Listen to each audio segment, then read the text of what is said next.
Silav gelî hevalan îro jî ez dixwazim ji we re qala çi bikim? Ez dixwazim ji we re qala merseleyekê bikim. Ev mersela çi ye? Ev jî li ser şivana ye wek hûn dizanin li Kurdistanê şivandî gelekî girîng e, tiştekî girîng e ji ber ku gelek çiya hene û gelek malbat jî pez xwedî dikin.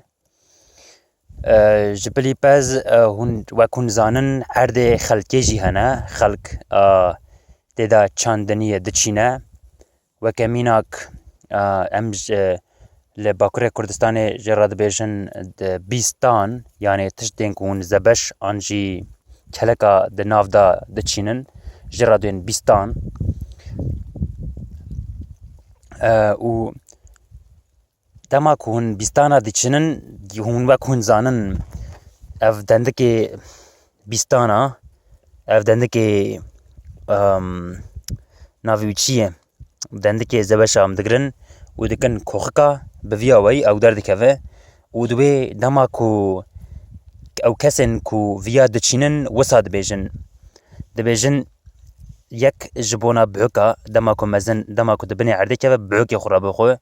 A dudiya ji bona şivana, a sisiya divê ji bo kulya, a çara divê ji bo me, lê divê em ji bo xwe wiya gelekî bira derkeve, bira em bawer bikin ew ê derkeve, bira jî bo me ve derdora 5 heban dikin koxê û taseka ve bera ser didin.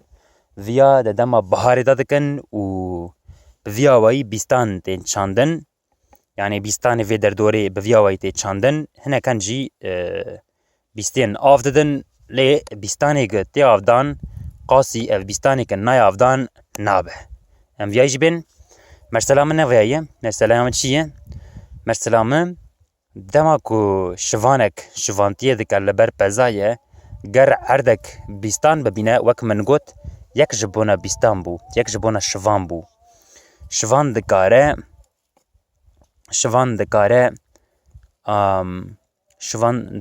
vî dikare xwe re her li nav bîstên û zebeş bigire. Bilî ku neheremîne dikare ji xwe re bigire û vîya her kes dibêje. Xwediyê bîstan dema ku şivanek li derdorê be jê re dibêje ji xwe re her li nav da bigire. Dixwaze ji xwe re her nav da bigire wek mînak ê teyê. Bi vîya weyî dibêjin. Li ser vêya mersela min hîna ev jî ne. Agez ku ji we re bim li ser qalika ye.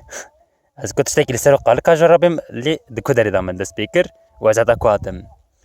Dibê rojekê şivanekî çûye bîstan de zebeşanê ye û du re jî zebeşê xwe xwariye wek min wek hûn dibînin ez zebeşê xwe hîna dixwim û min qalikê xwe jî avêtine wê derê û pişt re divê şivan rabûye ser qalika da mîstiye. Ez tiştekî wisa nakim lê şivan ra wî wisa kiriye. Dê ser da mîstiye û pişt re piştî zebeşê xwariye hinekî din rûniştiye zebeş girtî ji erd jî dûr ketiye nikane her zebeşkê dijî bîne. Pişt re ji xwe re gotiye ma min çima werkiriya min ê vana jî bixwara, min ê xwe re qalik jî bixwara divê. Divê awela aveya neçûyî ser. Dê vayê neçûyî ser vîya dixwe.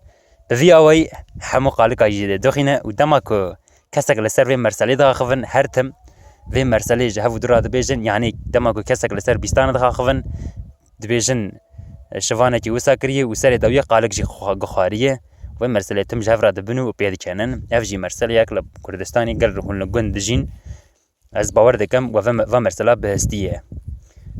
Ev jî merselek wisa bû. Min xwest ku ez bera parve bikim ji ber ku min çûanî lê ez tiştekî wek ser da tiştekî bikim nakim ez ê bixwim û bira pez xwe re dû re bixwe. Li xatirê we.